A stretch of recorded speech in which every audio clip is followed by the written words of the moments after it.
Good morning বন্ধুরা, নতুন আর একটা ভিডিওতে তোমাদের সবাইকে প্রণাম, স্বাগত, ভালোবাসা দিয়ে শুরু করলাম আজকের ভিডিও। আজকে আমার বিছানা গুছাতে হচ্ছে না, কি মজা। ভাইয়ের বউ সব গুছিয়ে ঘর দুয়ার ঝাড় দিয়ে দিয়েছে, আর আমি ঘরটর মুছে নিলাম। আর বাইরে ঝাড়ঝুড় দেওয়া পুরো কমপ্লিট। অনেকটাই আগে উঠেছি, কারেন্ট ছিল না, খুব কষ্ট করে ঘুমিয়েছি কালকে রাতে। আর এখন বাজে 9টা। বর্মশাই পড়িয়ে চলে এসছে বাড়ি, একটু আগেই পড়িয়ে এসছে। আর আমি পড়ে আসার সঙ্গে সঙ্গে বসিয়ে দিয়েছি কাজে। ও কাজ না করলে দিলে তো আমি কিছুই পারি না, তোমরা সবাই জানো। আর আত্মীয় স্বজন থাকলে টাইম টেবিলে যদি একটু কিছু না খেতে দিতে পারি, বিরাট কষ্ট হয়। তার ফাঁকে আমরা একটু চা খেয়ে নিয়েছি, বর্মশাইয়ের জন্য রাখিনি, কারণ বর্মশাই পড়াতে গিয়ে চা খেয়ে আসে। বাইরের কাজ রেডি, জামা কাপড় সব কিছু মেলে দিয়েছি, পাখার হাওয়ায় শোকায়। কিন্তু কাল তো কারেন্ট যা জ্বালিয়েছে, ঘুমাতেই পারিনি কেউ। তাও 6:45 উঠে পড়েছি। মাথা দেখো, হরি ঘোষের গোয়াল। কাজবাজ কমপ্লিট হয়েছে মোটামুটি। এখন সকালের চা দা খাওয়া হয়েছে, কলপারে বাসন রয়েছে, ধোয়া হয়নি, এইটুকুই কাজ বাকি আছে। সব কিছু গুছিয়ে টুছিয়ে নিই। আর আজকে তো আমাদের নিরামিষ উঠে যাবে, কি রান্না করব কি করব সেটা দেখা যাচ্ছে পরে। তো ভাত বসিয়ে দিলাম, চাল ধুয়ে দেওয়া হয়ে গেছে। আর এই যে জল, ও পাশে হচ্ছে ডিম আর আলু। মাত্র ভাই আর ভাইয়ের বউয়ের জন্য ডিম আলু সেদ্ধ দিয়েছি, তাই দিয়ে ওরা কোনো ব্যাপার নেই, যা দেবো তাই। কোনো দিদির বাড়ি এসে আবার কিছু লাগে নাকি।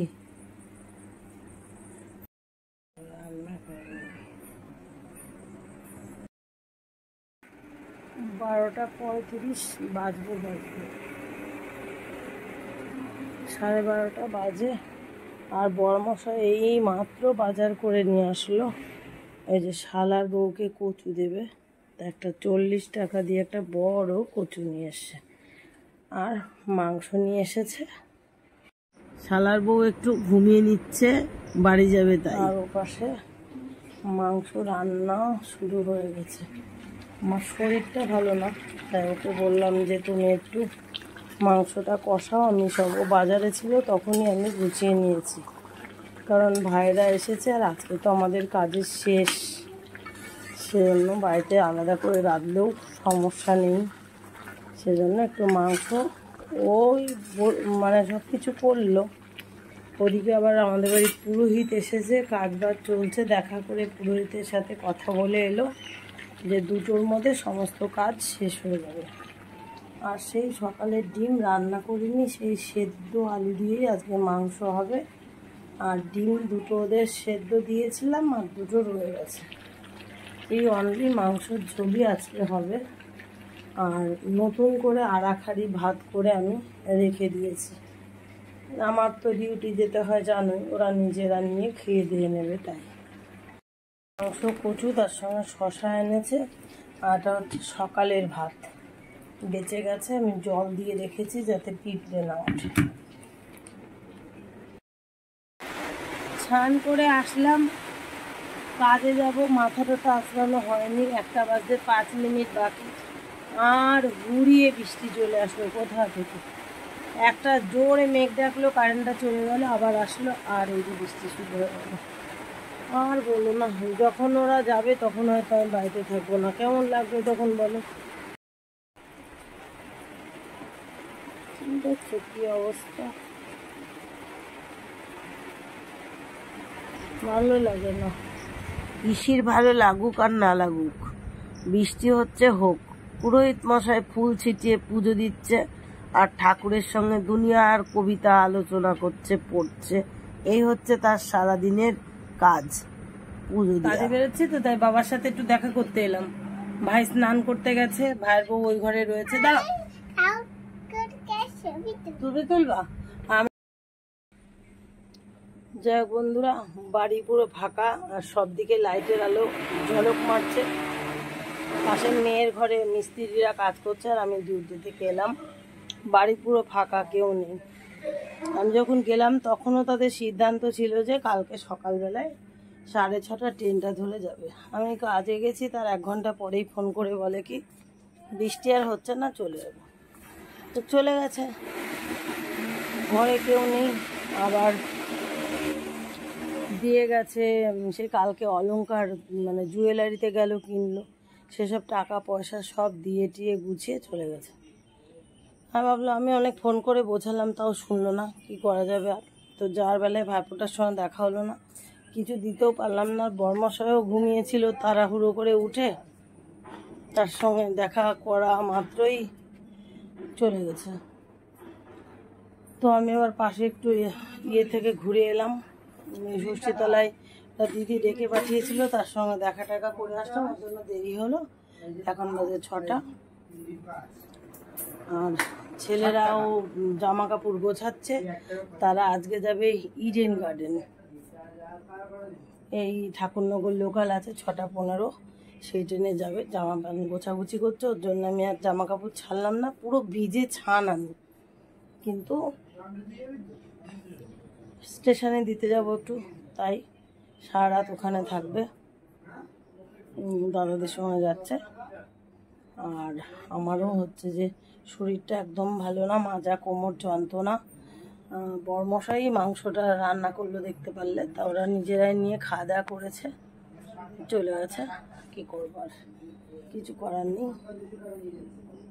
পরে দেখা হচ্ছে তাহলে। হ্যাঁ, আন্টিকে শুধু এই কাগজটা দিবে, আন্টি মনে করে দিতে পারবি তো? আমি ফোন করে দিচ্ছি, মনে করে দিয়ে দিস।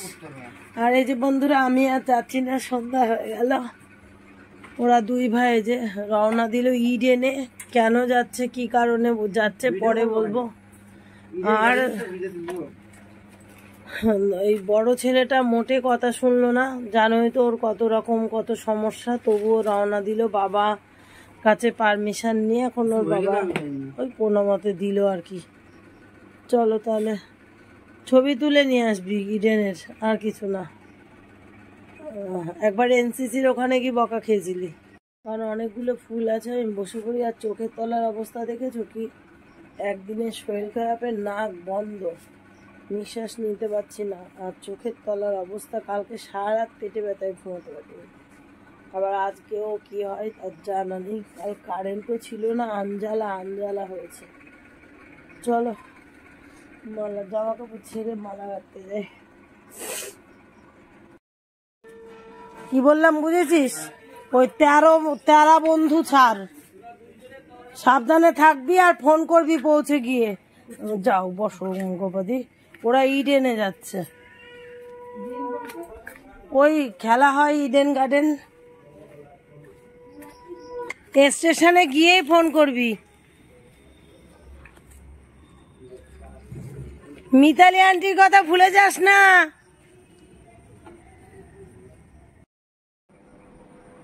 তো বন্ধুরা, সারা দিন পর এই যে এই দেখো কালো তিল ভাসছে, শান্তি জল বরমশাই নিয়ে এলো। আর আমার দুটো নাকই বন্ধ, কথা বলছি একদম কথা যেন বাদো বাদো হচ্ছে, এত ঠান্ডা লেগেছে। বরমশাই মালা গাঁথা কমপ্লিট হলো, মালা চেম্বার দিতে গিয়ে সে ভাসুরের বাড়ি থেকে শান্তি জল নিয়ে এলো। এবার সারা বাড়ি শান্তি জল ছিটিয়ে দেবো। এখন ঘড়িতে বাজে 10:15, এই দেখো। তো এখন এই শান্তি জল ছিটিয়ে দেবো, মনের শান্তিও মিলবে। সারাদিন তো বৃষ্টি বর্ষা, মালা ছিল, ছেলেরা চলে গেল, দারুণ ঝামেলা। আর জানোই তো, যখন শান্তি জল পেয়ে যাচ্ছি তখন আর কোনো অসুবিধা নেই। আর সেই দুপুরের ভাত টাত সব কিছু রয়েছে, ওই দিয়ে এখন আমরা সবাই মিলে খেয়ে নেবো। তো অল্প ভাত রয়েছে, জানি শুভজিৎ খেয়ে যাবে না, কম চাল নিয়েছিলাম। তো এখন সেই ভাতগুলো মুড়ি টুড়ি দিয়ে আমরা খেয়ে নেবো। চলো শান্তি জল ছিটিয়ে দিয়ে আসি। বাবা, নাক দুই নাকি বন্ধ। এই বোতলের ঢাকনাটা ফুটো করলে সব থেকে ভালো হতো, সব জায়গায় দেওয়া হতো। তো চলো ছিটিয়ে দিয়ে আসি। খালি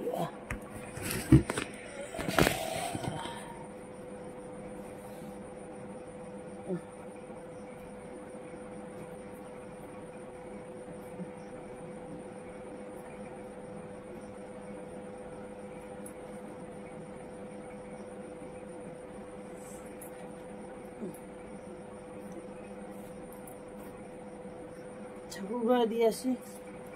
টাটা বন্ধুরা, গুড নাইট। ভিডিওটা এইটুকুই রইল। শান্তি মিলল সারাদিন পর।